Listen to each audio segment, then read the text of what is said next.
Saturday, the 28th of May, 2022, Scruffy Murphy's in Birmingham, 7 p.m. Be there.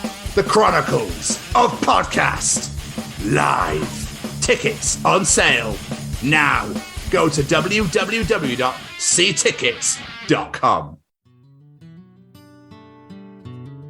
It's about getting into schools and talking to young people because, you know, I know that people can change. And it's about talking to people and getting them to understand and perhaps step back from violence and prejudice and whatever. And we just need to work together and keep on the good fight there. Absolutely. Hey there, guys. We are ecstatically happy to announce that we are associated with the Sophie Lancaster Foundation. The times are changing, and with the unfortunate death of Sophie, those changes have made a massive impact for the future. If Sophie was with us still today, I can guarantee what you are doing will still be reaching so many lives of young teenagers, young adults, and those who wish to be as different as possible. So thank you very much. To find out more about this incredible foundation and all the work they do, and more importantly, how you can help, head on over to www.sophielancasterfoundation.com. All right, is this thing on? Well, howdy doody, everybody. This is Braden Berry from Say We Can Fly, founder of Stay Cozy Clothing, your one-stop shop for the coziest, most fashionable hoodies, t-shirts, and more. Gosh, Mickey. That's right, folks. And we're proud to say that we are now sponsoring the Chronicles of Podcast. Ouch. Hosted by Tom and Jamie. Like, you can get 10% off, man! That's right, Shaggy! Just use the special code, The Chronicles, at checkout. Oh, boy! My name's Nutzie Shelley, I'm for Broken Jaw. You're listening to the Chronicles of Podcast. Enjoy.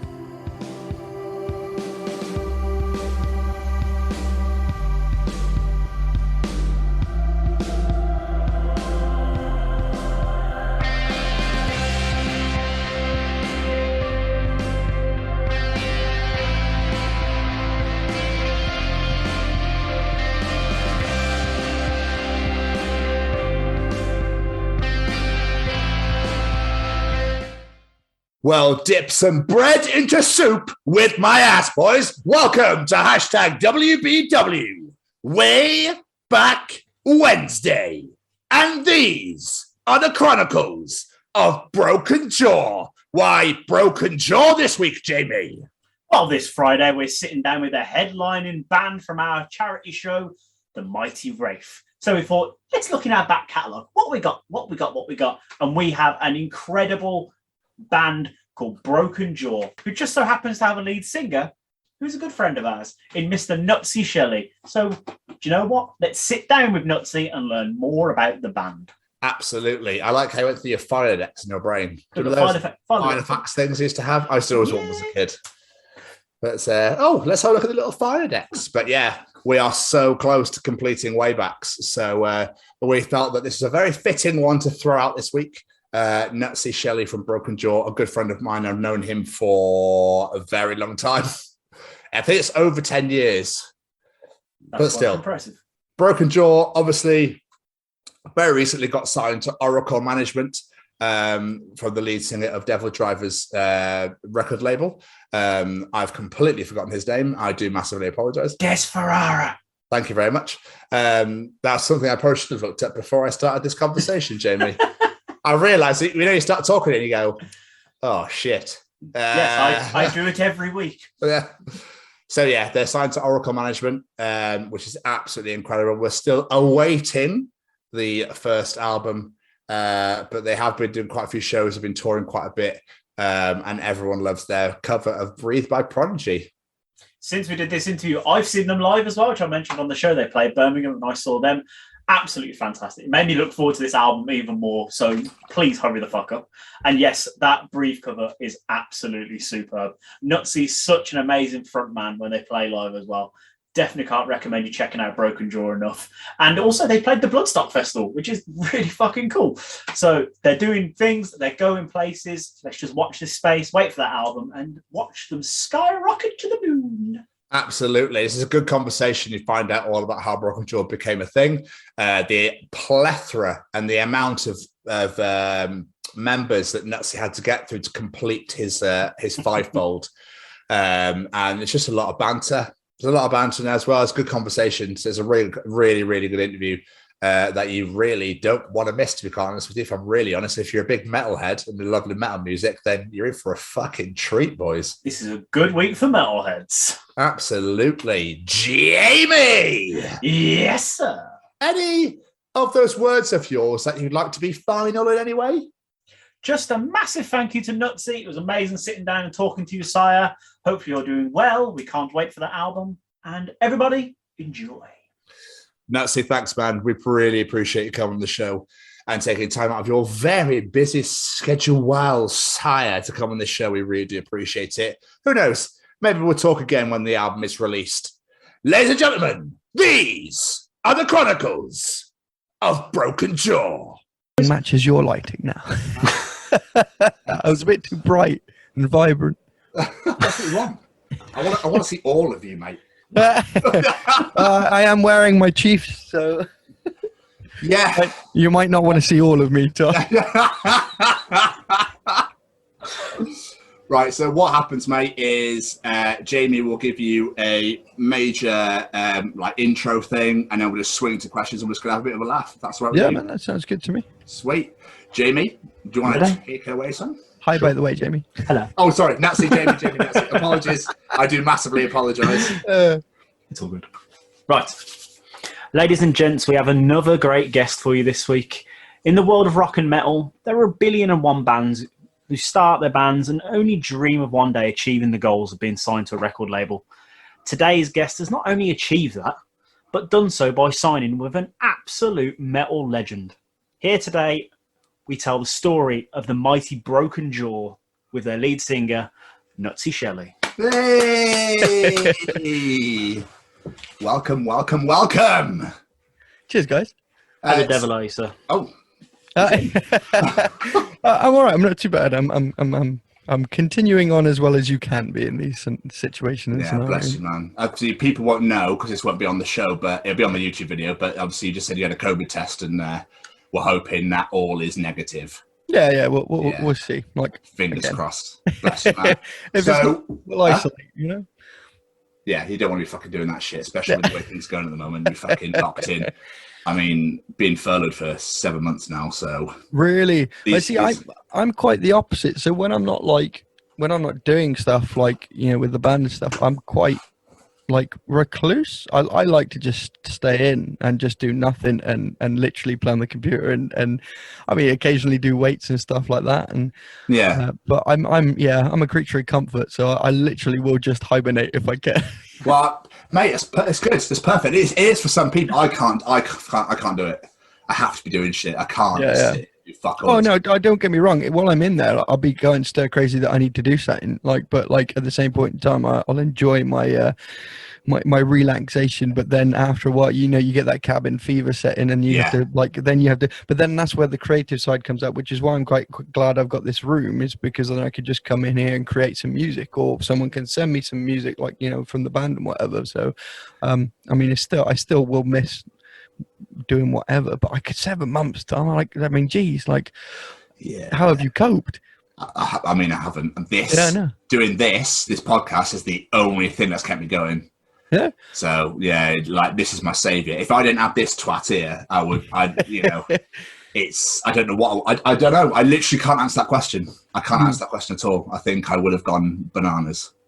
Literally different strokes for different folks, isn't it? At the end of the day, like, you know, as long as you've got something to chuck yourself. I think my old man's just retired, and I think that he's kind of struggling because he's now not got purpose in life, if that makes sense. When you're working and you're doing stuff, that gives you purpose, but then at the same point in time, you have also aspirations, dreams, goals, and that keeps you alive. And that's why they say, obviously, when you retire, you stop, you kind of die. And he's been like, he's been kind of like me. He's not the creative type with music, but instead what he's done is literally gone and catalogued every single piece of music that he's got or is in the middle of doing so.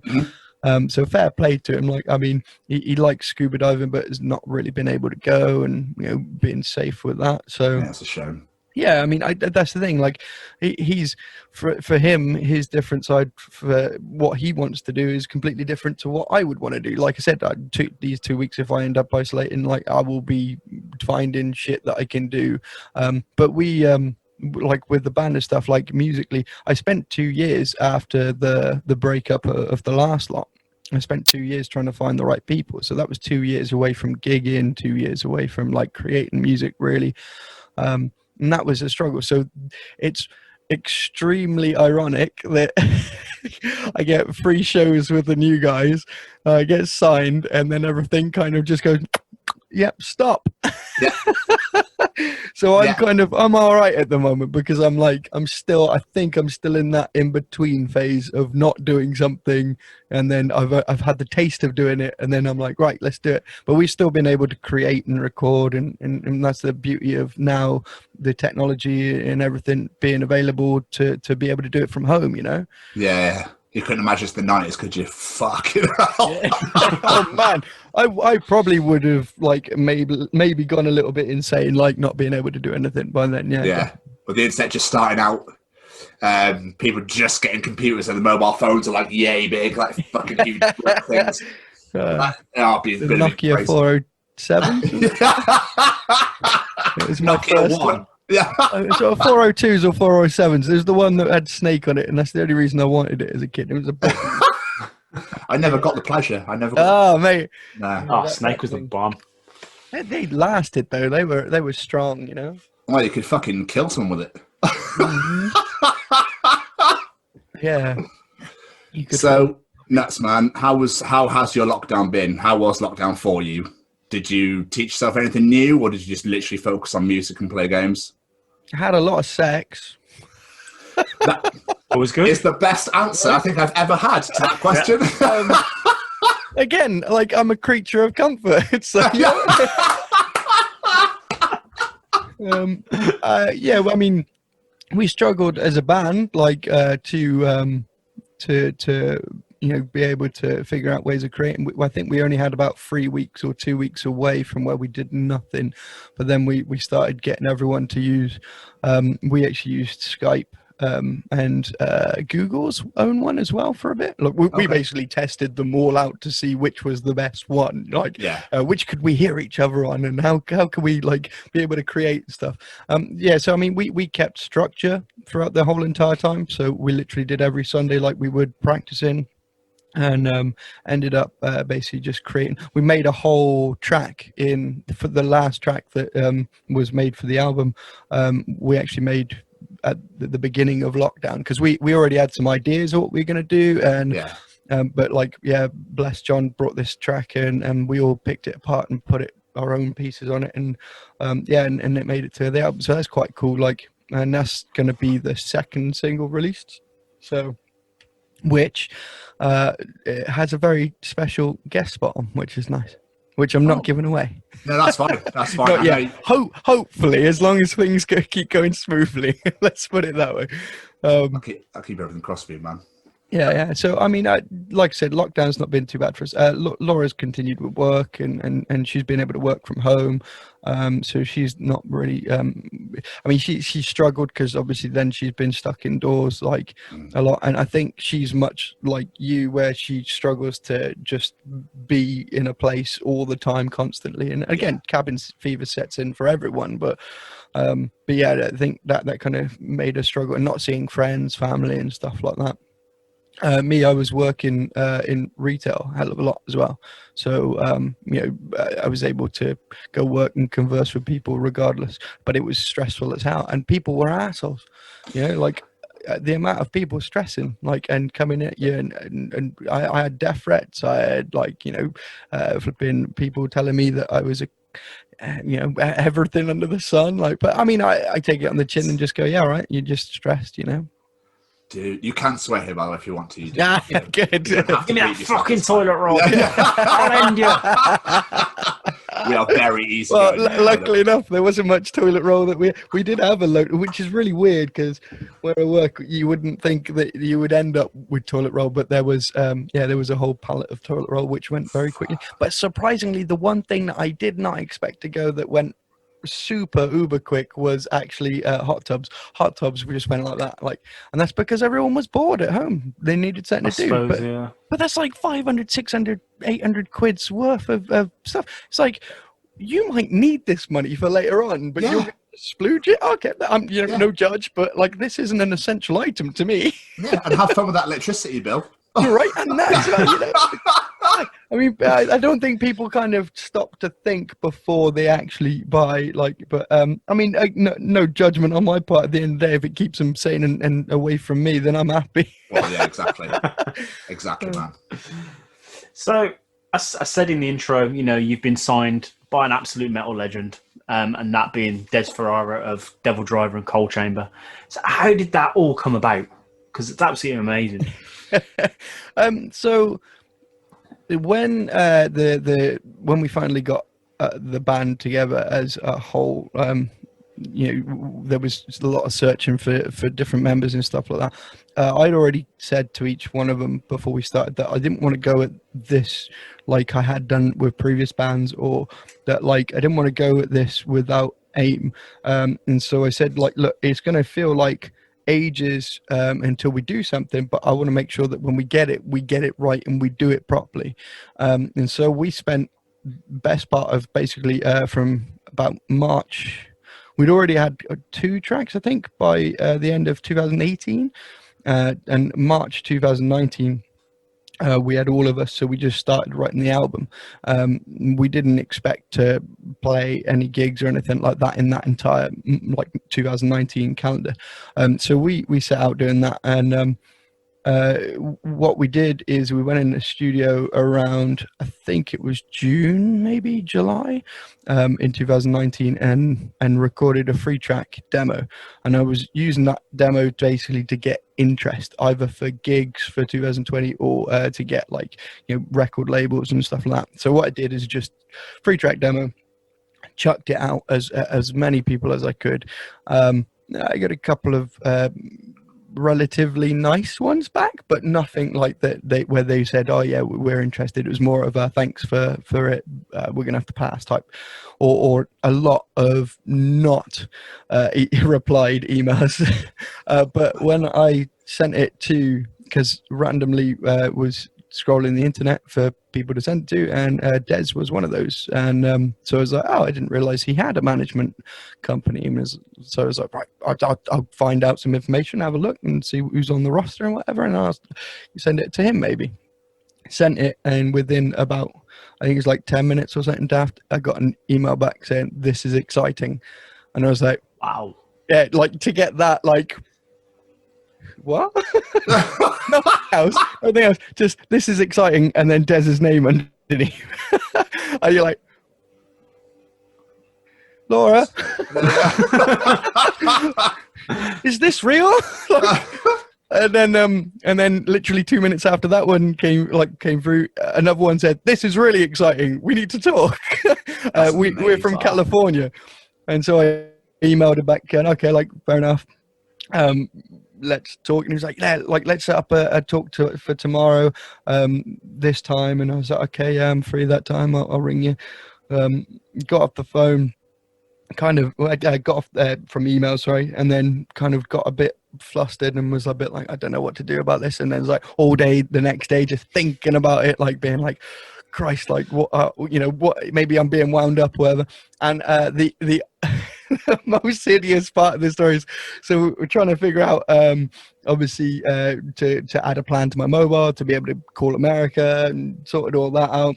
I went to dial the phone, didn't dial the plus, whatever it is for America, and I was like, it's not working, Laura, it's not working. She's like, you have to put the dial code in. I was like, oh yeah, okay. So I rang it, and as I rang it, it's ringing, and it's like, just got someone picked up on the other end and said, hello, who this? Des, is that you? So, hello. Who is this? Nutzie. It's Nutzie. You wanted to speak to me? And then silence. And then, hey, dude. I was like, okay. You okay? And he's like, yeah, sorry, like Lamb of God's guitarist's phone got stolen the other day, so basically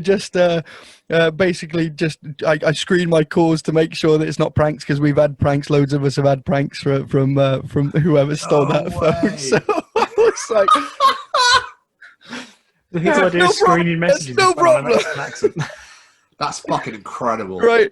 And so he got chatting, and he just came straight out of the gun, like proper, like enthusiastic and excited about the music, and just basically just came out and was like, I want to sign you, like, and that's it. Like, nothing like about any of the ins and outs straight off. It was just like, I love the music. It's my kind of music. I grew up on punk, and that was kind of like what I was looking for. And I think if you go with, like, record labels and management companies, they're not as excited as what a musician's going to be. I think because he's a musician, because he's grown up and he's learned so much, and because he's got like the knowledge, he's now in a position where he's not failing at what he's doing. He doesn't need the money, and he's basically just looking to progress the passion and help another band get to see the world, and for the world to see them. And it was so refreshing for him to just come at me with all of this, and I came away, because it was very odd to me, because seeing him like for the first time in 2006 at Download, and seeing the massive circle pits that they created, I already knew that he's got passion, and I already knew that he does it for the love of music. So for me to be able to talk to someone about handing my band over to someone just as passionate like as me, it was beautiful. Like, and to hear him be full of praise for these demos, which for all of us, we were like, oh, they're pretty good. Like, we're happy with them. Like, but for him to come back and be like, about them, it was like, what? Must have been a bit surreal for you. Yeah, like it's like exciting, but then you don't know what to do with yourself. Yeah, I think when I got off the phone, I was very quiet, and I went for a piss, and I just stared for a bit and was like, it's one of those like comedy sketches where I didn't miss, but like it was almost like I just think going off to one side.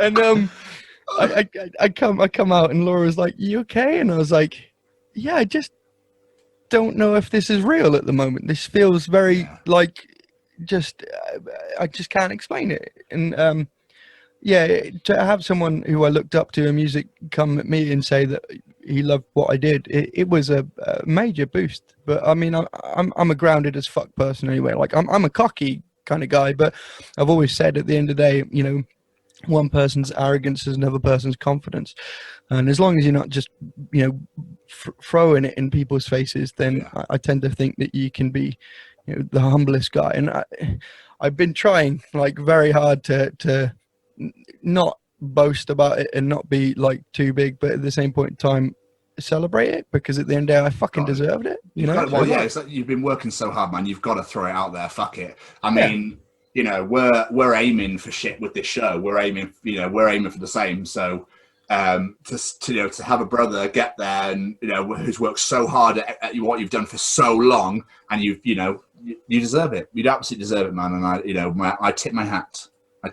So embrace that shit, dude. Embrace. Fuck it. If people want to be jealous, people will be jealous. At the end of the day, you get you get one life, you get one shot of this. Just fucking enjoy it, man. You're always going to get that, aren't you? That's the thing. Absolutely. And I completely expect it. But I'm trying, like I said, to not be overly and bless the guys. Like, they're all just like, they're more humble than I am. Like, let's put it that way. They're more like laid back. And John, bless him, he's been in bands for God knows how many years. Well, he's been in bands longer than I have, and for him to get it as well, it was almost you know, like I've got my own celebration, but I'm celebrating his success as well. And like you see everyone like giving him praise and stuff like that, and you're like, yeah, he fucking deserves it. He's a good guitarist and he's a nice guy, you know. But this is why I picked these guys, like, and wanted these guys, and these guys loved, you know, working with me, is because it was like, let's just go in, make music for fun and see what happens with it. And I think that's the thing. It's come you know, tenfold of the passion is showing. It's coming through, and I'm hoping that's what you guys and everyone else will kind of hear when they get to hear the album, is that it's energetic. I've had people like listen to a couple of the songs and be like, that's way more energy than I was expecting. Like, that's way more heavier than I was expecting. Like, and I'm like, really? Okay, I like this. Tell me more. Yeah. Did I read you the second band that you signed? So he's got a management company. So he's signed loads of bands to that. You've got like Cradle of Filth, you've got DevilDriver themselves, you've got Wednesday 13, you've got flipping Ginger. You know, you got loads of bands on there which are really high names, and so we were a bit like, but why are you kind of picking us? But then he asked to basically, he was happy for us to come onto that, but then he also said, I'm starting a record label. I want you to be the first band signed.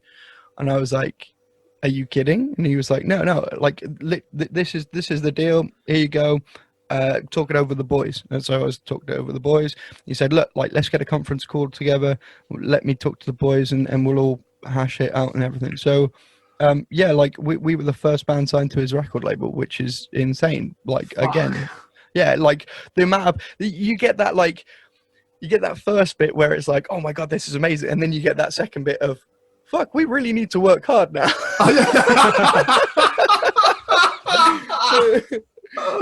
So yeah, although we've enjoyed everything that we've done so far, there is also the voices in the back of our heads going, you fuck this up, you're gonna get killed.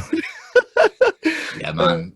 It's gonna be worth it though. I can feel it. I can feel it in my bones. We hope so. Like, I mean, there's big plans ahead, like, that he's got for us and stuff. But I mean, with everything going on, it's just not feasible. And so we've done the album now. The album is pretty much done from our perspective. It still needs a little bit of mixing, which I've been going through today, which is why I was another bit why I was a bit too late, because I was talking to Dez and I was talking to Dave from Liberosis Productions, who's doing the recording, and then it's getting mastered by a guy called Alan Duché, who basically is he's like a massive name in the industry, so go and look him up. Like, he's done like Killswitch Engage, he's done like Motorhead, he's done Misfits, you know, he's just got everything under his belt.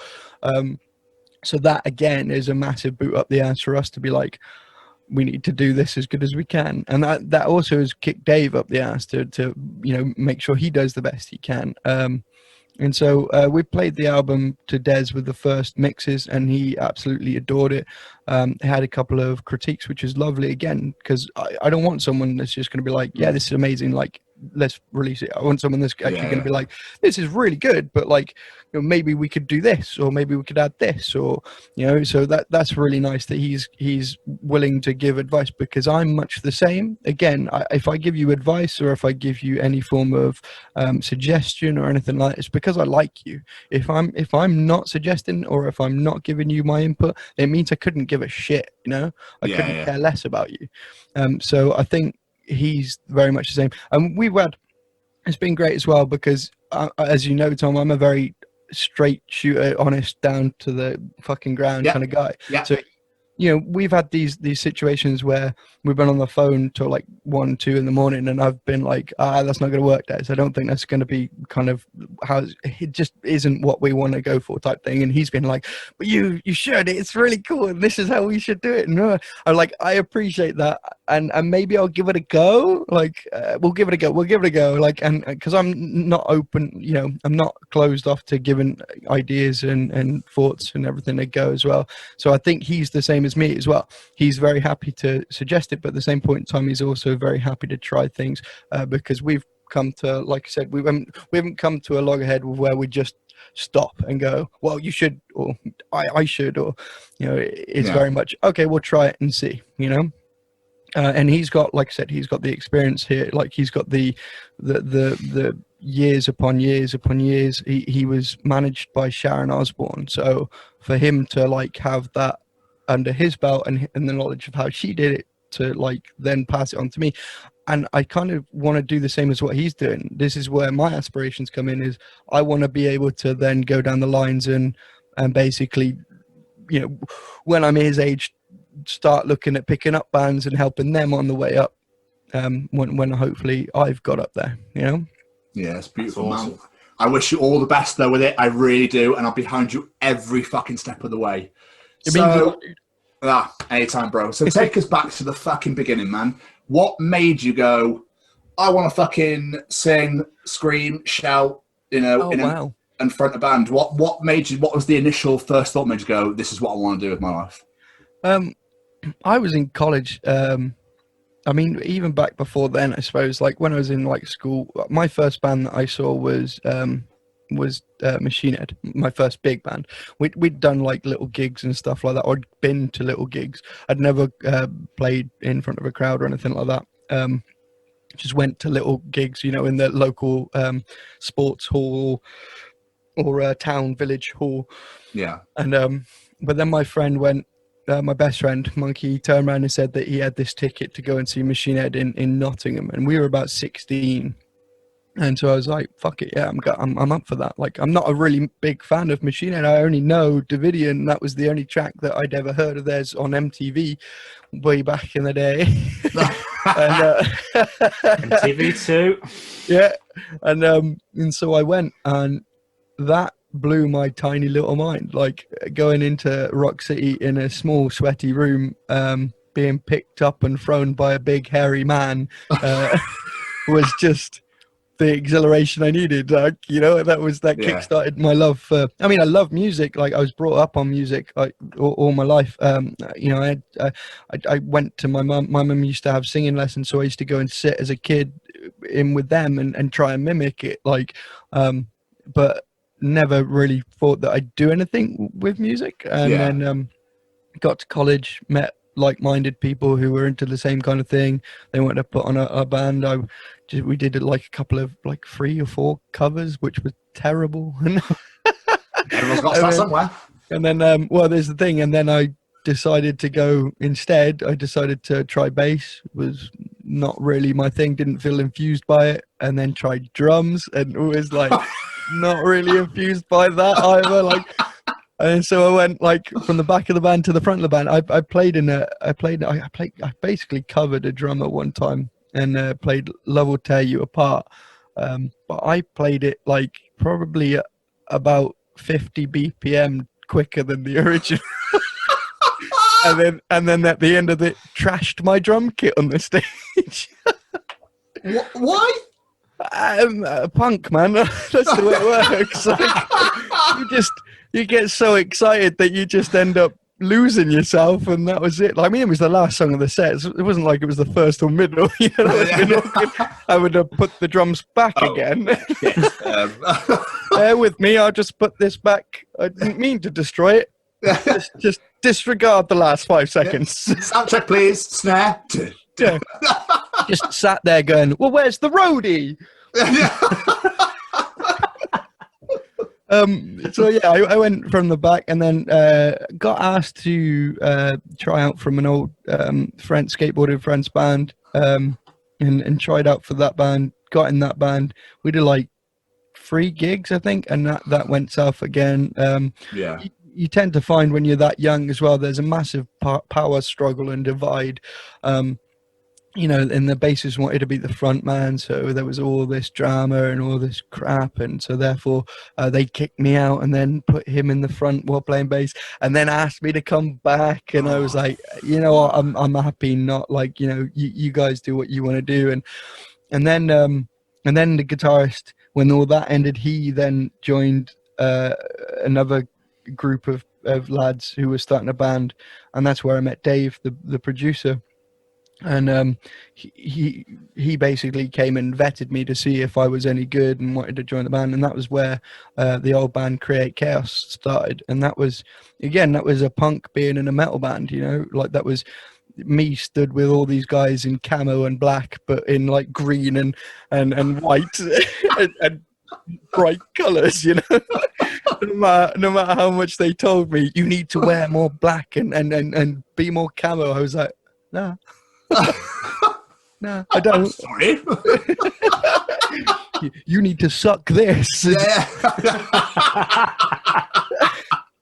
and then eventually, like that came to a head again, like a lot of drama and falling out. And I'm completely at fault just as much as any of the other guys for creating bad vibes. And I was being a bit of a typical frontman, I'd probably say, around that time. But you know, we enjoyed it. And then after that, I started Broken Jaw, and that was pretty much the start of that. I mean, we did what we did from 2012 to 2017, which isn't bad. I mean, but we had probably around somewhere in the vicinity of about 13, maybe 12 different members in that time. Yeah. So I remember the recruitment process. Yeah, I didn't want to do that. It was a lot of there was a lot of struggle, again, power struggle with everything and division in the music. Whereas I just wanted to create it and have fun with it, and that's where it's led me to today, is to just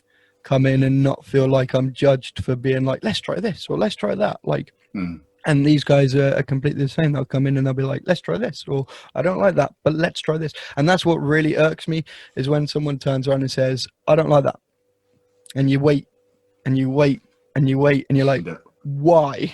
Yeah. Why don't you like it? Like, you can't just say you don't like it. That makes no sense. Like, you have to have a reason of why you don't like something. And maybe, and I think this is where, like I said, I'm different to quite a lot of people. Is if I don't like something, I won't just dismiss it. I will be like, I don't like it, but maybe we could try this, or I don't like it, or maybe you could try that. I'd never say I don't like something anyway, because to be honest, there's always, in music anyway, there's always something where I will like something of it. I mean, there's definitely bands that I would not listen to, or that I just don't really, I'm not a fan of the sound or the person, but it wouldn't go so far to say I hate something or really dislike it. Yeah.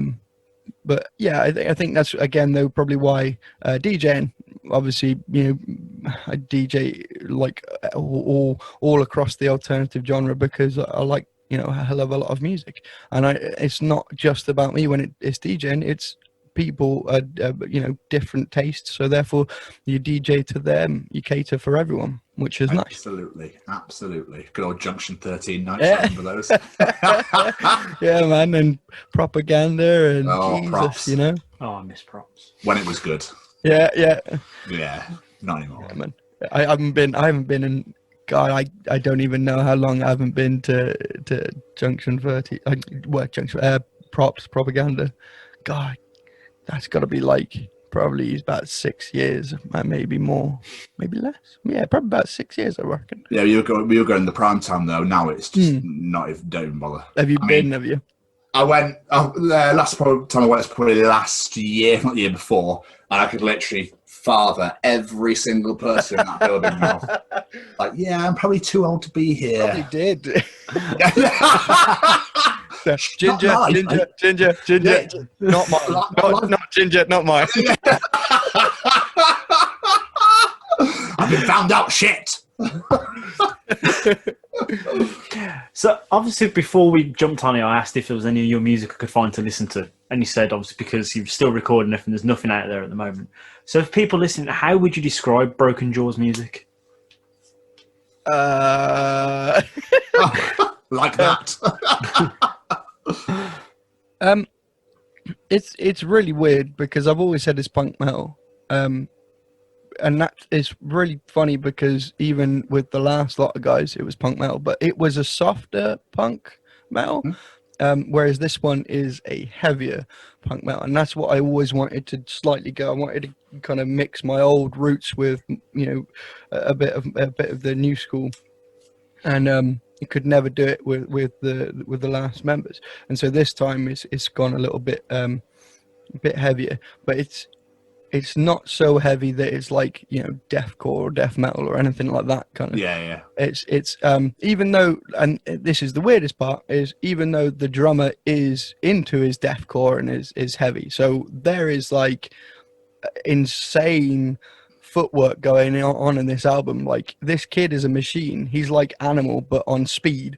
Like, he's just insane. Like, and so if you mix him with me, who's like Tigger on fucking speed, you know, you have the back of the band being fucking like incredibly fast, and then the middle of the fucking band being really fast, and then you have the guitarists who are just as happy to fucking play and go loopy, you know, and the bassist who has an insanely like good voice. So it's nice that he can play and scream. So you have that nice balance of backing vocals with the front. So we play.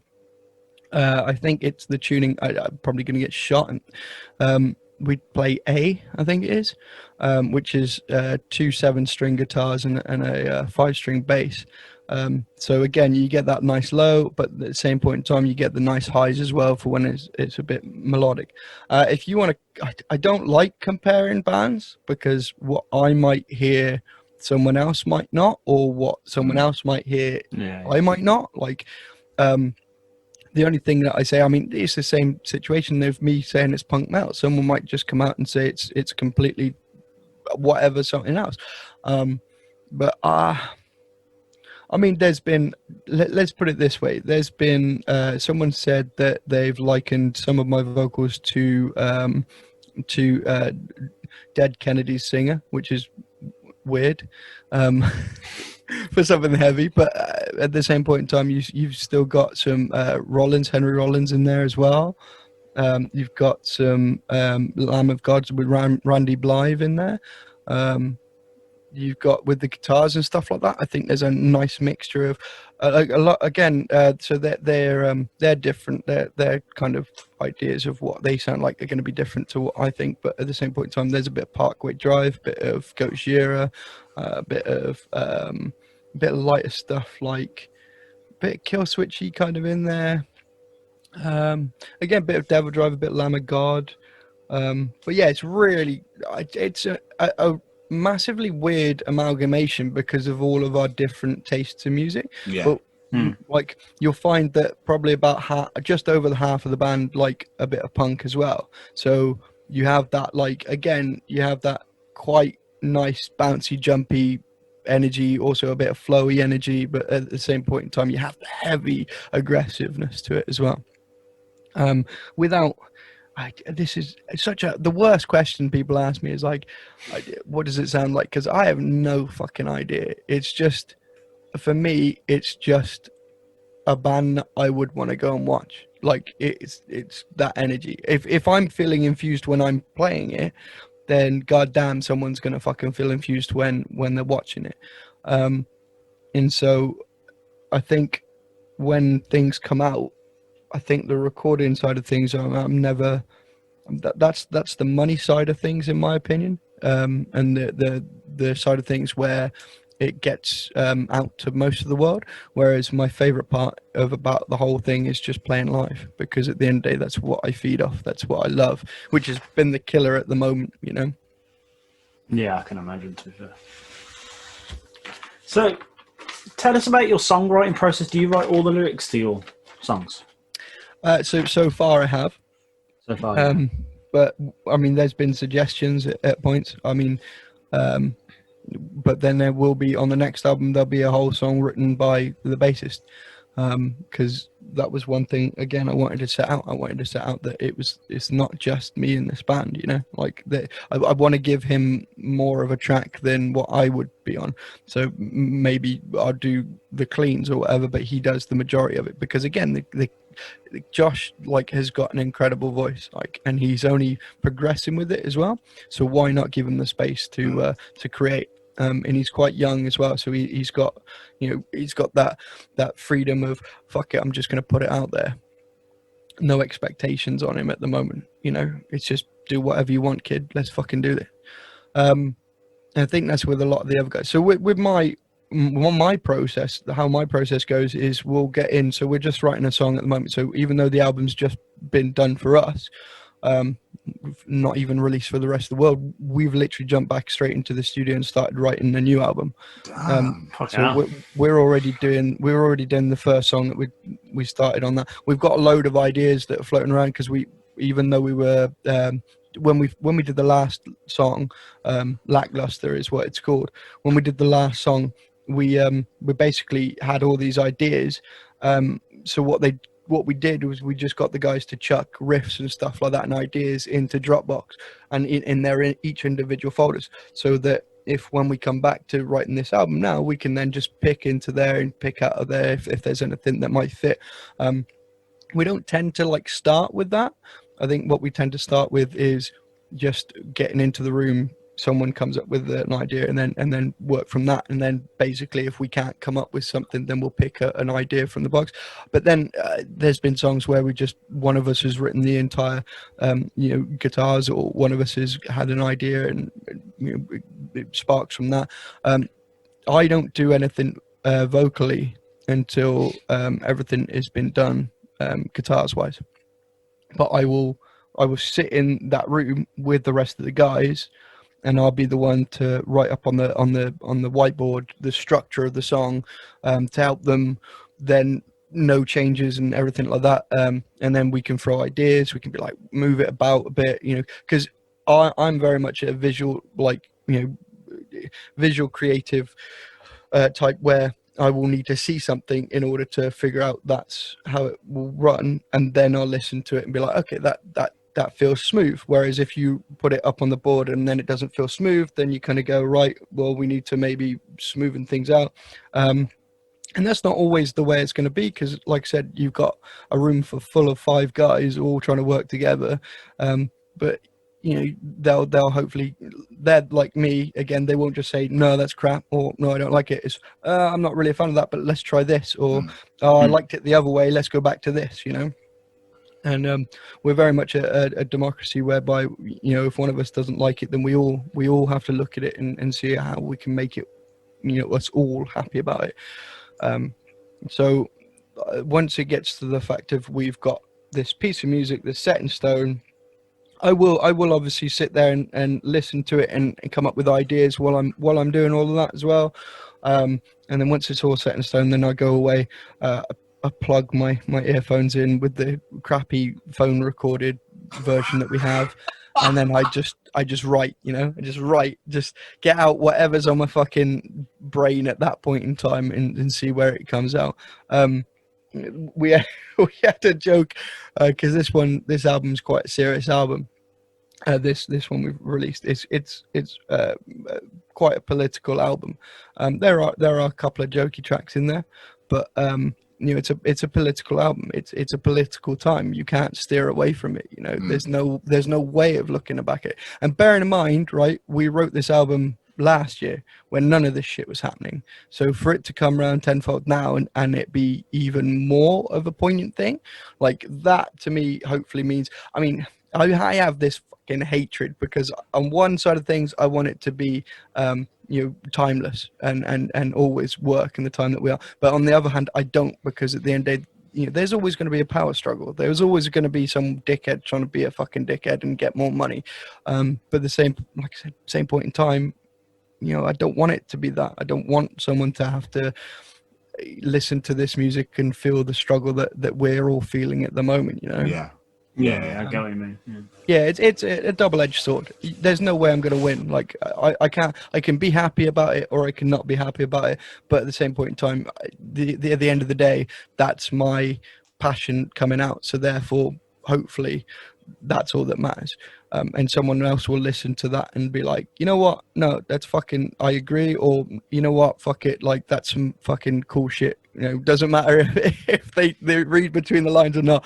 And I don't really want to tell everyone what the songs are about, because again, it's the same thing about, the music and what it sounds like is, it might mean something completely different to someone else. And the only time that I'll ever step in and be like, no, that's not what it's about, is when some kind of fucking Nazis or some fucking assholes take it on board as an anthem. Like, stop. No, that's not what it's about at all. Get back in your cave.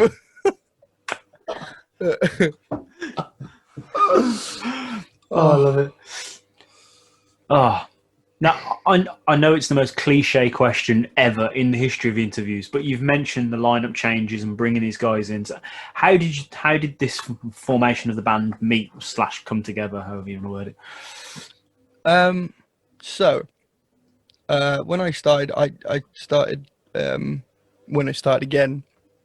I started with a guy I knew from a different band, and then just was on the internet trying to find people, going on the typical join my band and stuff like that. There's a load of websites out there that will help you if you're struggling to find a band, or like-minded people that want to make music.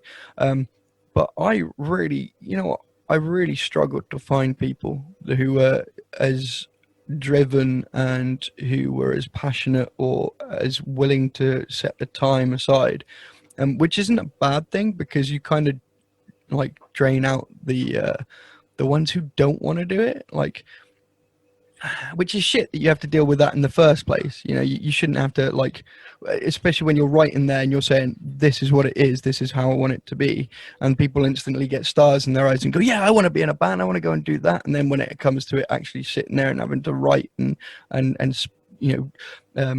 spend every weekend in a room, hot sweaty room, or a really freezing cold room, like trying to write some music, it suddenly becomes clear on them that they have to actually work at it. And I think that's what a lot of people don't get at the moment, is that, well, at all, like over the time that I've spent in bands, I think a lot of people don't get that. I think they just see the starry-eyed let's go and gig type side of things. And so it took me, like I said, 2 years pretty much to find everyone. But the first person that I found was Sam, I believe, the guitarist, and he got suggested by his ex-partner Emily, and she basically said, because again, I posted it up, I put it on Instagram, put it on flipping Facebook, put it on Twitter and everything like that, and she messaged me going, I know a guy that wants to be in a band, but he's got no experience. And I was like, experience isn't anything to me. Like, if he's got the passion and the drive and the want, then I'll try him out. Like, I'll see how he gets. What's he into? Like, and she said, and I was like, yeah, that sounds pretty much what I'm going after. And bear in mind, he'd only played a 6-string at this point as well. So he come in and tried out, and but the first practice he turned up, I also managed to get a drummer and a bassist as well, and so we ended up doing covers. I think we did Limp Bizkit, Eat You Alive, System of a Down, Needles, and Prodigy, Breathe, and so we ended up as a 4-piece at that point in time. At the time, the bassist, she was using a 5-string as well, so it was only natural that I turned around and was like, you thought about maybe playing a 7-string, like, because get that lower tone. He was like, yeah, I'll give it a go, and eventually got himself one. And then John came in, because John was in a band called We Come From Ashes, and I've known John for years. And I said to John, like, we both said after doing a Halloween gig together, where it was just amalgamation of different bands doing covers, we both said we did I think we did a couple of songs together, and after that we should work together. We worked really well together. And so when it came about and I needed another guitarist, I was like, John, do you want to maybe come in and play? And he was still in We Come From Ashes, and I knew that he was still in there, and I was like, look, like, I've got no problem as long as you can spend your time between the two happily, then I don't mind. Yeah. And it ended up down the lines anyway that they broke up, and now the other guys are doing other things in different bands as well, and John's happy now being here, but he ended up picking up a 7-string. They both did 7 strings, and then we were looking for a bassist, and the bassist is the weirdest one but for me, and the greatest one. His name's Josh, and basically he was in another band as well, and I went to the Metal to the Masses gig. Yeah. And I was stood at the back of the crowd, watching a couple of bands that I'd never heard before, hanging out with bands who I have known for years. And I was stood between Sam from Ascaris and Mike, who was in Panic Switch.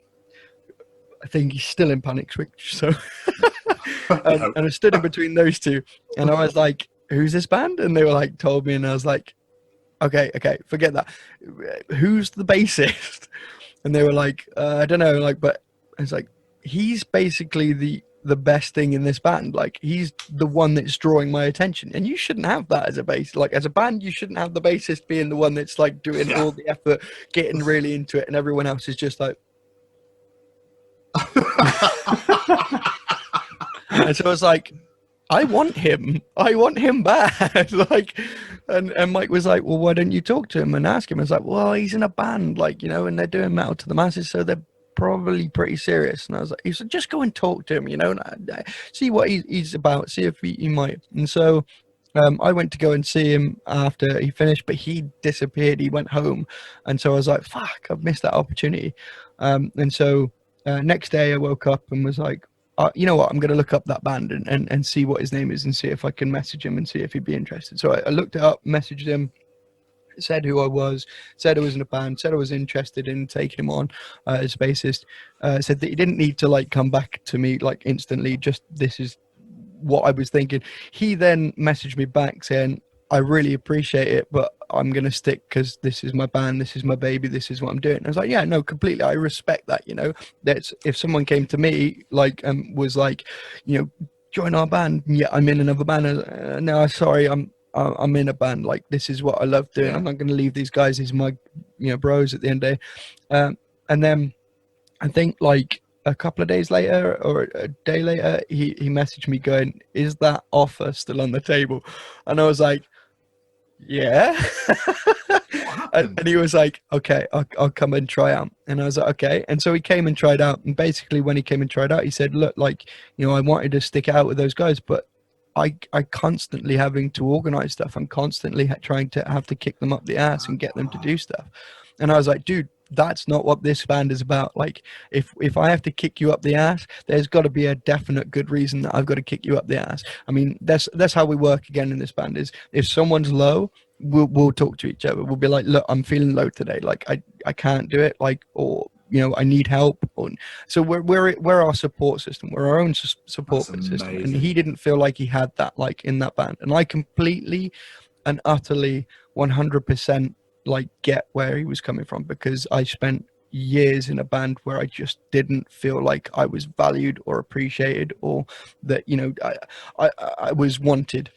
And so when he came in, he had such a laugh with us that he decided that that was what he's going to do. And so that band ended up, you know, debunked and no longer. And then we just ever since then had fun and created the music, and it's serendipitous that it's come out this way, you know. Like, it's really fucking weird, like, but I've always said it, you've got to go through the trials and tribulations and the effort and the hurt, the pain, the suffering, to get through to the other side, to be able to then use all of that and push for something great.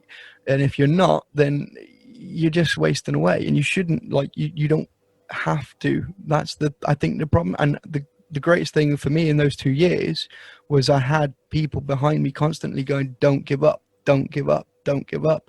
And so the first people that, when we got signed, the first people that I invited to the pub to tell them were those people. I had like a workmate, I had my best friends, I had my family, you know. These were the people that had constantly been going like, look, this is your dream, this is what your passion is. It's not just about like fame or glory, it's about writing music and getting it out of yourself, because you're not the same person when you're not. So, and to be able to share that with other guys who feel the same and aren't themselves without the creative output is again beautiful. And for us to be appreciated by someone who is, you know, way up in the chain, again, like, it shows. And that's what I'm hoping again will show throughout the whole entire thing.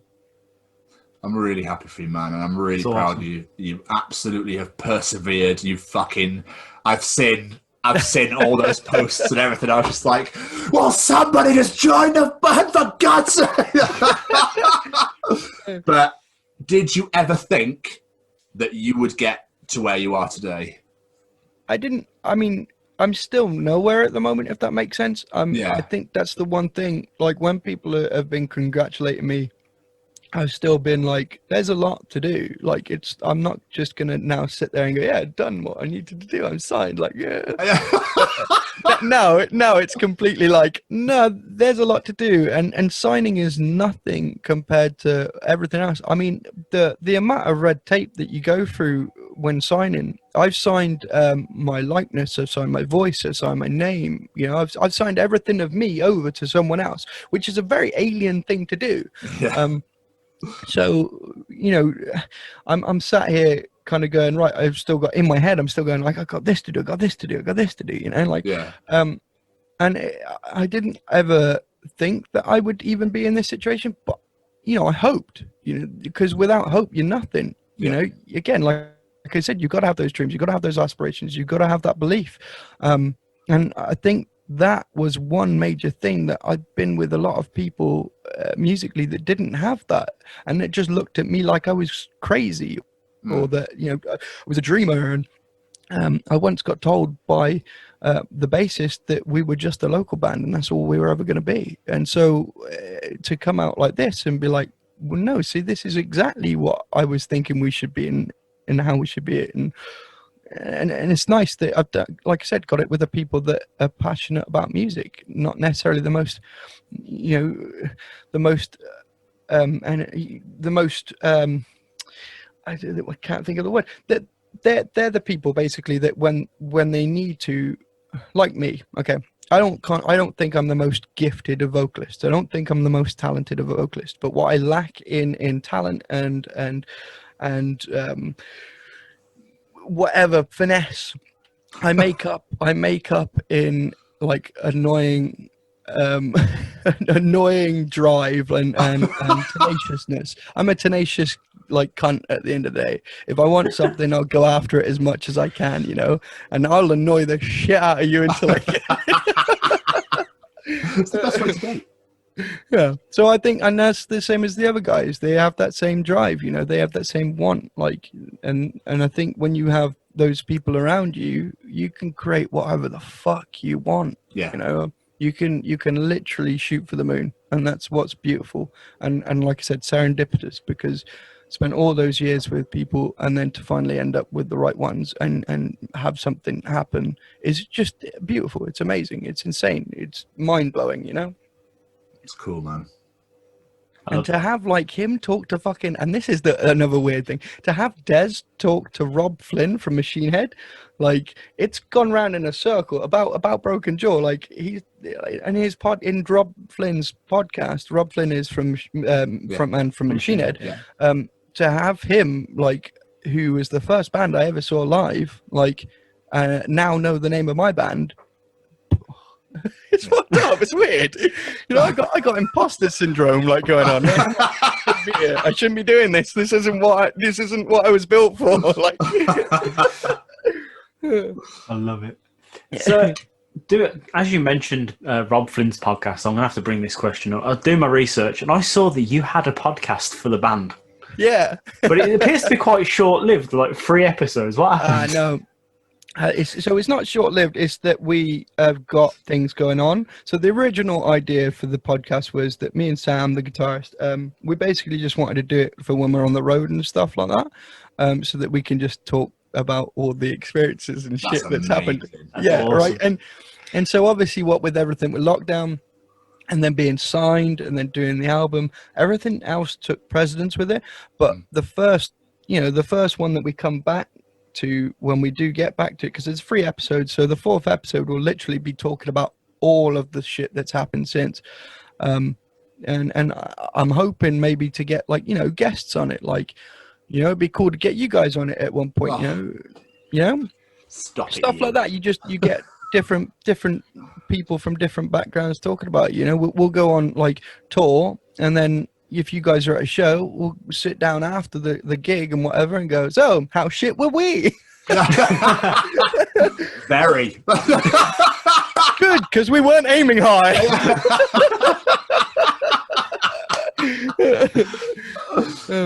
But yeah, I think it'd be nice, like, to be able to share the story again. This is the first time I've talked about the entire situation. Like, you know, I haven't done any interviews since again end of 2017, I think it was. So Oh wow. yeah, so this is I did one with I lie. I did one with Cardinal, who are lovely. But like it wasn't talking about like the signing or anything like that.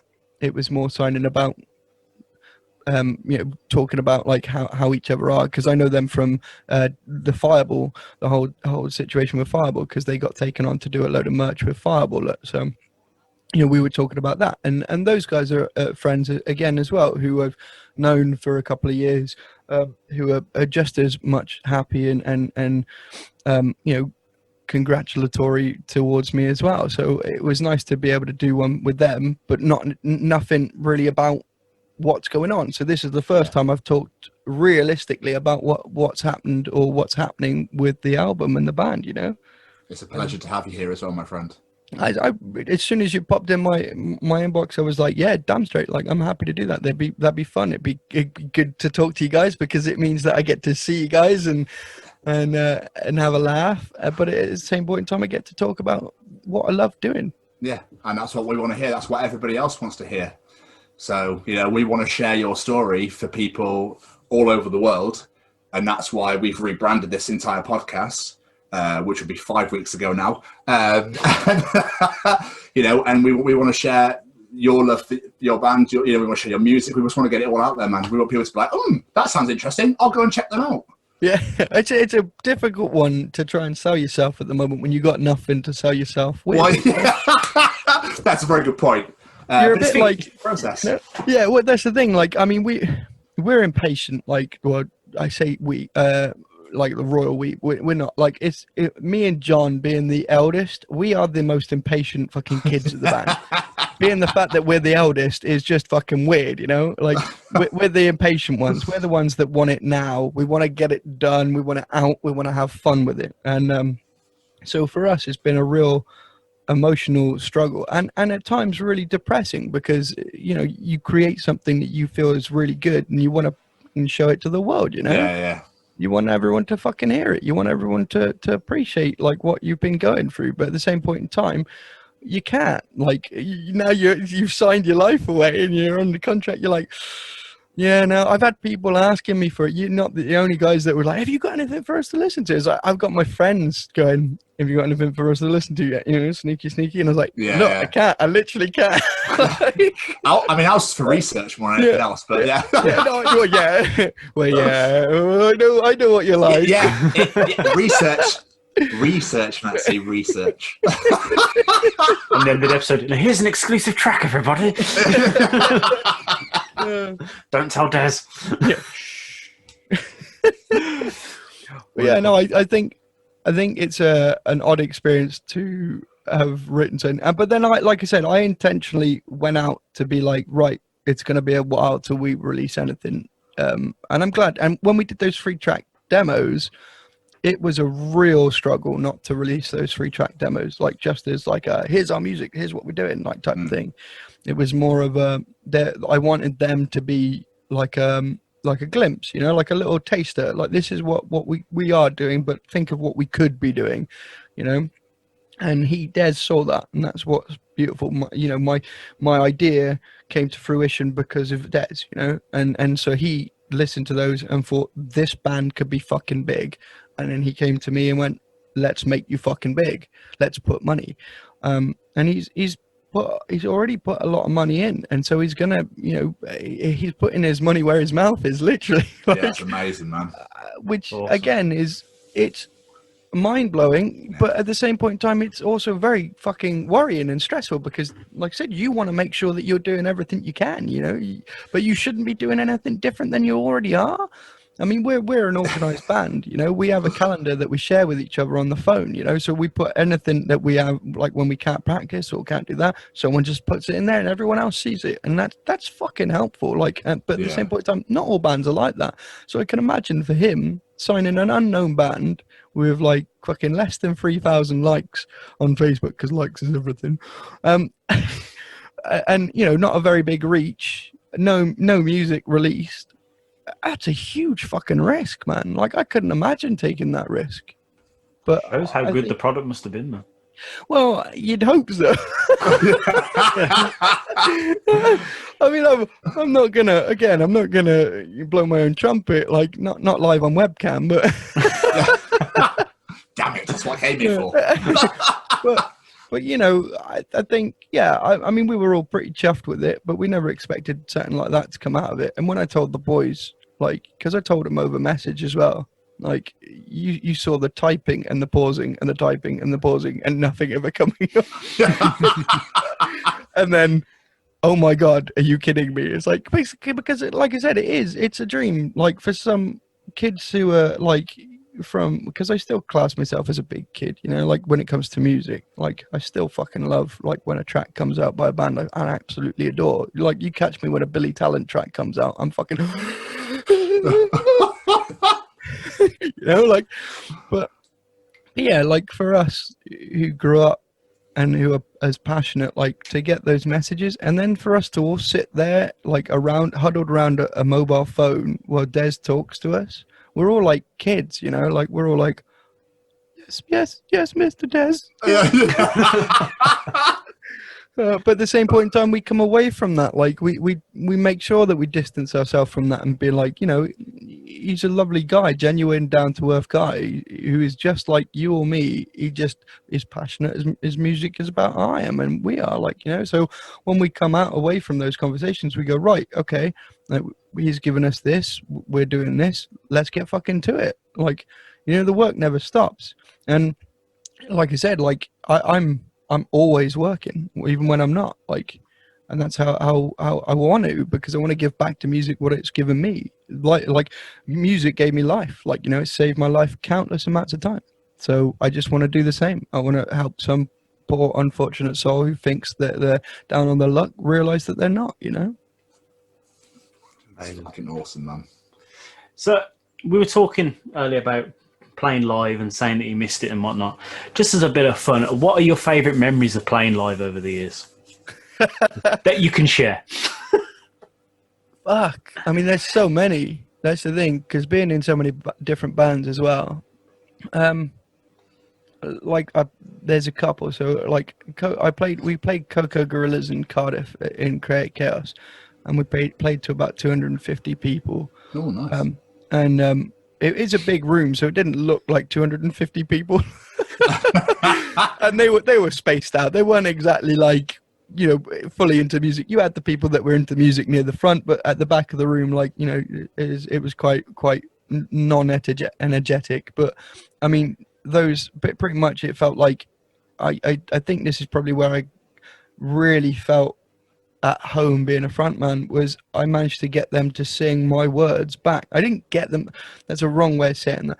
I put those words out there and they chose to sing them back at me. And it wasn't just the people that were energetic, it was the people at the back. It was everyone. And they weren't just singing it like half-assed. They were singing it full on. So that was a cool experience, and that was one of the earliest ones where I was like, you know what, this is cool. This is kind of what I want to do. If people are going to be that passionate about what I'm doing, then I'm damn well going to be passionate about it too. And then there's a lot of funny road stories, you know, like we've played up and down the country. Like, I've gigged in Ireland with a load of boys. When we went to do Ireland, me and the bassist at the time got really fucking hammered, because it was like it's like 4 a.m, I think it was, like, ferry over, and we decided instead of sleeping we were just going to get absolutely shit-faced and watch the sun come up while we're on the ferry. Yeah, and then slept in the car till the venue got up, and fucking like ended up basically being hanging when we were doing the first game. Oh. We were fine. We just got back on the drink and we were there again, you know.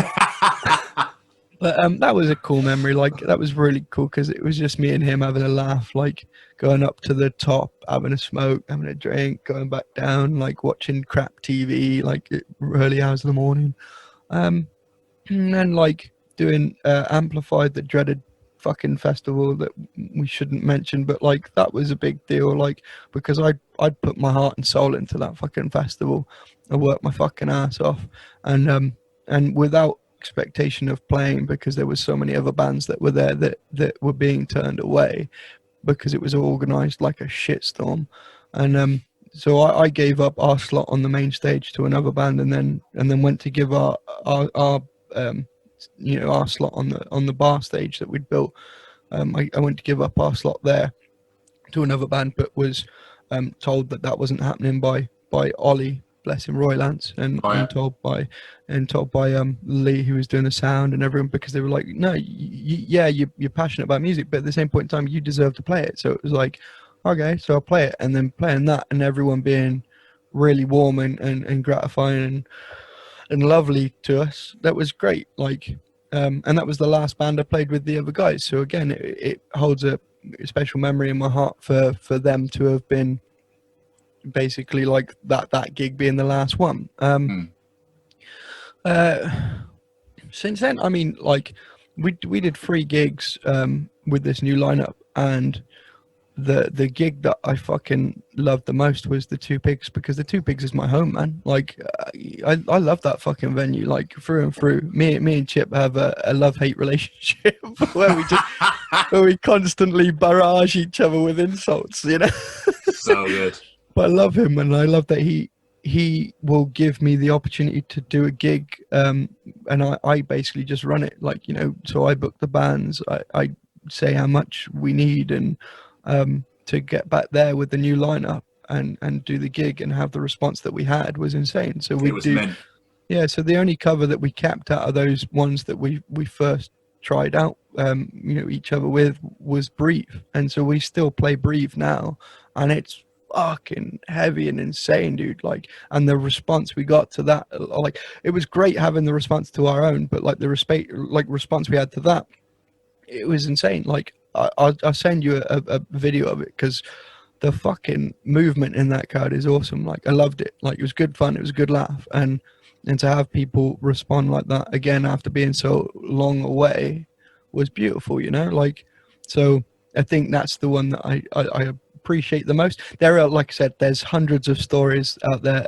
There's some rude ones, but you'll have to talk to other people about track them down. Amazing. Tom, have you got any more questions before I move on? One last question, Nutzie. Why the Chiefs? Oh, come on, it's not as bad as who you support. So Steel Nation, mate. We're fucking 4-0 at the moment. I was about to say, you're doing really fucking good this season. I can't believe I actually have you. I have your defense on my good man, on my fantasy. So yeah, good lad. I've got yours. That's crazy. That I think I've got Chiefs in my fantasy. Yeah, and they're not doing. Well, they were doing good until last weekend. But yeah, we'll talk about it. So my old man is very chuffed about last weekend because he's a Raider fan. So we were a bit spouting, but I mean, I'd said he won by cheating, so it doesn't count. So yeah, why did you become a Kansas City Chiefs fan, my friend? So when I was younger, like my old man, I actually asked my old man a couple of months ago or a month ago now of how he got into American football, because he's been a fan of American football since before I was born, and he said that he just basically heard the first British radio broadcast of a game. Oh, and thought, wow, well, that sounds interesting. Like I'll get into this type thing, and then eventually it just grew and grew and grew over here. So he I think I don't know if the Raiders were his first choice or if that was the first game that he listened to or what, but he chose the Raiders and he stuck with them throughout that time. I started out like being obviously young, looking up to your old man. Like I supported the Raiders, and then realized that the one of the players on the team it had the same name as me, Marcus Allen, because my real name is Marcus. And so I followed him, and then he moved teams to the Chiefs, so I followed suit. And unfortunately for me, like, my mum saw red and decided to get me a 49ers jersey. Yeah, so, but I was like, you know, real young at the time, like, and she didn't know any different, whatever. And I could have been to blame. I could have been like that one, like, But there is a video of me in the world, like, of me wearing a 49ers shirt. But I've always been a Chiefs fan because, like I said, I followed Marcus Allen over and supported him ever since then, and just followed him ever since then, you know. That's awesome, dude. But that'd be my my favorite thing. But I'd always said, like, from years and years ago, that if the Chiefs ever won the Super Bowl, because they hadn't won anything since, you know, 1969, I said if they ever won anything, like, probably in my later teens, I said, like, if they ever won anything again, then I get a tattoo. And I did. I got the tattoo of the arrowhead, and then the date that they won, you know. So awesome, mate. Where'd you get that? Where did I get the? I say, where is it on you? Where is it on me? It's on my like, just lower calf, like so. Lush. That's awesome, dude. Yeah, it's underneath. So I also got the new broken jaw emblem as well, with the guy's initials on it as well. Just That's above awesome. that. So yeah, they're a part of me. Like, so every tattoo on me is basically a like a pinpoint of my life. Like, most of them were down points, like, so I got them as memories of I got through that, so therefore, you know, like, this is a strength that it can look back on and go, you know, you went through that, so you can get through anything. Like, but since probably around like 6-7 years ago, I've started getting ones that mean the points of, actually, no, I'd say, probably about 9 years, actually. I've started getting ones where it's been a more about a celebration, which is lovely, because to have that flip in your life where you go from being like, this is shit, but, like, you got through it, let's mark that, to now being like, this is incredible, like, mark that, like, it's beautiful. So, you know, I've got the original members on my left leg with the original Scully, and then so on my right leg I've got the new members, like, and the new Scully. So nice, dude. just above the Chiefs, look. So yeah, that's awesome. So before we get out of here, we trolled this the other week, and it didn't go to plan the first time. I'm hoping this goes to plan this time. we designed a quick fire question. It's literally 5 questions. Answer them as quick as you can. Simple as that. Here we go. So, are you ready? Yeah, I'm ready. Number 1, favorite cheese. Cheese. It's got to be brie. Oh, good choice. Favorite Power Ranger. Green. Yes. Yeah, It was Tommy, wasn't it? Tommy, yeah, it was Tommy. Yeah. Best gig you've ever been to. Frank Carter and the Rattlesnakes. Interesting. Favorite Christmas movie. That's recent. That's recent memory though. So I mean, if I was going back, like, there's been fucking tons, dude. I literally have been to so many. It's unreal. But I mean, you know, Foo Fighters, fucking Pearl Jam, like the Milton Keys, Green Day when they did the with the American Idiot tour, the Bullet in the Bible tour. Like, I saw fucking them. Like, that was insane because the lineup on that lineup was absolutely stunning.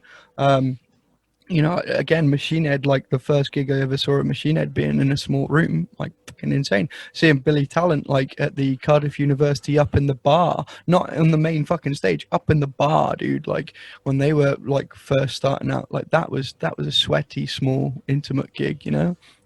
So many gigs, like, but like I said, like, because it's recent, Frank Carter and the Rattlesnakes, man, like go, if you've not watched them live, like, if you're just basing them off their music, fucking go and see them live. They're an absolute insane band to watch. So much energy, and that's, again, like, bands lack that energy, especially like metal bands at the moment. They all just stand there and think they fucking look pretty, you know, and it fucks me off. It's like, move, you cunt, do something, be passionate about your art. Favorite Christmas movie. Jingle All the Way. Yes, Great choice. good man. It's close though. It's close because, like, I'm up at Christmas Carol, so there's 5 films that we watch every year, and I should have maybe said the other one, but that would have maybe caused some controversy. So, so Muppets Christmas Carol, Jingle All the Way, and then Die Hard, and then Nightmare Before Christmas. Yep. And I don't know what the fifth one is. Laura, what's the fifth Christmas film we watch? Scrooged. Yes, Scrooged. Oh, I haven't seen that in years. So every year, without fail, those are our 5 films that we'll sit down and watch. Like, it's Halloween as well. We do a load for Halloween. So, you know, like, we haven't done many. We've been doing new ones. So last night we watched Slaughterhouse Rules. So, I've heard of that, but not seen it.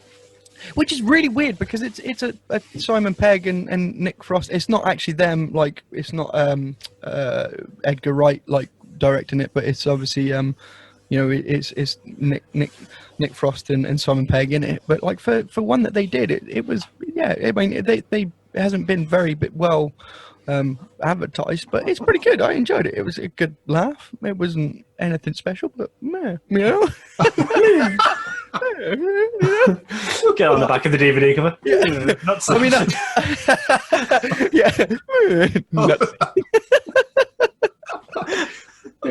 I think I mean that's another thing. Like, I'm a massive movie fucking buff, and I worked in Blockbusters for 4.5 years, dude. Like, so I literally I will give you so many films that you can watch. Like, my bookcase is pretty much like Tom's, but bigger in the back. Like, I'm like that, but like I'll send you a picture of my fucking case, dude. Yeah, do it. We worked out like we got like something like 500, 600 films like on there. So yeah.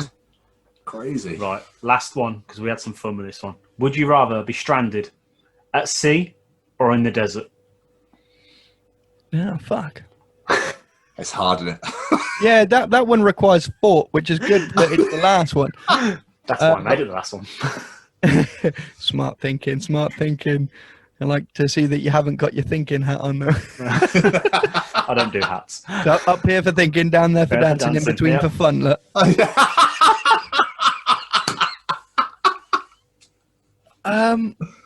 So if I'm stranded out at sea though, what have I got? Like, what am I on a boat or am I just like in a dinghy? You know, in the ocean? Am I rum hamming it? Like, you know, just fucking floating along and rum. Or am I on a cruise ship, like being like, oh, this isn't too bad, you know? You're in the ocean. You are in the You're ocean. bobbing along. I'm by myself. Do I not even get floaties? Nope. Oh, fuck that then. I'm going desert. Yes, that's exactly I'm not what I being said. funny. I'm not being funny, right? And it really freaks me out. Like I would not go in the sea if I could, right?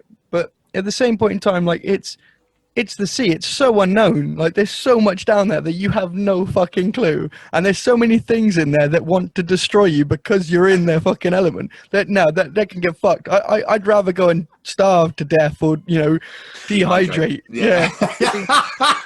At the end of the day, I mean, die from flipping drinking my own piss, probably. This is why we're friends.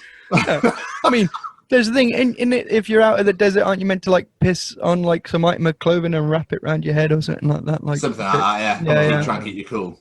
See, look, I should watch more Bear Grylls. Like. Yeah, I think the desert one is the safest one because, I mean, you could be fucking literally. The desert you could cross probably like with help with some food and water. Like the ocean, nah, you ain't getting out of that unless the fucking tide wants you to.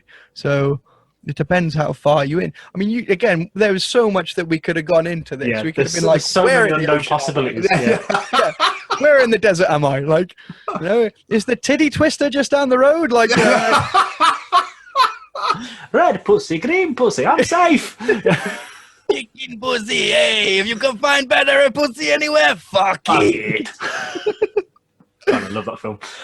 Yeah, Right. see, but like, I mean, you could go. What's the water one where the woman ends up on a rock? Again, deep sea, is it, or something like that? Like, yeah, there's a survival one where a woman gets bit by a shark who's out to sea and she survives and whatever. But yeah, you could be anywhere. Yeah. Before we get out of here, please just take this opportunity, tell everyone where they can find you on the internet, yourself, your band, whatever you want to plug, just go for it. Don't be lazy cunts. It's really fucking simple. Like, it's really easy to find us. It's just Broken Jaw UK in any fucking social media. We're very pragmatic in the fact that we turned around and went, you know what? Let's make it easy for everyone because not everyone's fucking that well thought out. You know, let's just go Broken Joy UK. Yeah, there it is. So yeah, Twitter, Instagram, Facebook, wherever you want to find us, come and shout abuse at us, and we'll maybe shout abuse back or just ignore you. Depends on how good your abuse is. we had one guy like comment on YouTube. If you get chance, go. I can't remember if it's on Rob Flynn's or on Jamie Jaster's podcast. But if you get chance, go on either one of those on YouTube and go and have a look at the abuse that's been said. It's perfect. I love fucking people when they're trolling or when they're being like, oh, this band sucks. Well, someone actually put up broken jaw, don't they mean broken teeth? And I put underneath that just a comment again. The emoji, the thinking emoji. It could be. So good. But yeah, like again, you won't be it's all in jest as well. I'm never like horrible to, and that's what I don't get was when people get horrible on their keyboards, like keyboard warriors, yeah. Like calm down, fucking go outside. Get in the bin. Yeah. Get in my spaceship where I'm gonna fly you into the fucking sun. Go on. Ta-da! Yeah. Nutzie, thank you so much for doing this, mate. This has been absolutely great. Thank you for having me. Yeah, absolute pleasure, man. Thank you so much for coming on. I've really enjoyed it. I'm excited to get you out there now. Yeah, man. Like I can't wait to be able to get like back to the point where we can just go and have a beer and enjoy this. You know, like that's good to me. I think that's the thing. Like I probably missed the most is just going to hang out with my friends. You know, like and a lot of my friends have had flipping like. I say a lot. A couple of my friends have had kids since, like during lockdown and shit like that. So they're struggling, bless them. Like, but yeah, like yeah. Thank you again, like for asking me, and hopefully it wasn't too much of a pain. I try to get this sorted. It's all right. It'll all go on the YouTube channel, so it's all good. Everyone can see me fail. You've got that initial first few minutes saved. Don't worry. Thanks. I can't wait. Thanks. You're welcome, man. You're welcome. You're so welcome. But we'll go for a beer, man, when this is all said and done. Yeah. Fucking A. Like, hopefully, hopefully we'll be gigging. Like I said, Dez has got some huge plans for us with some huge bands as well. So it'd be great to see you guys at a show, and definitely. I'll get the beers in and the fireball in, and we can just have a ruckus. Sounds beautiful. Nutzie, my friend. Have a great evening. Thank you so much, my friend, and I will see you soon. See you soon, my friend. Thank you very much. Take it easy. Hey there. I'm Frank Guglielmelli, and I'm the narrator for the audio drama Feed, featuring such audio dramas as Bounty Hunters, Marty and Mars, Val Toby, and so much more. You can find all of these wonderful programs on Spotify or wherever you listen to podcasts. Or you can go to our website at www.audiodramafeed.com. We are thrilled to be affiliated with the Chronicles of Podcast with Tom and Jamie.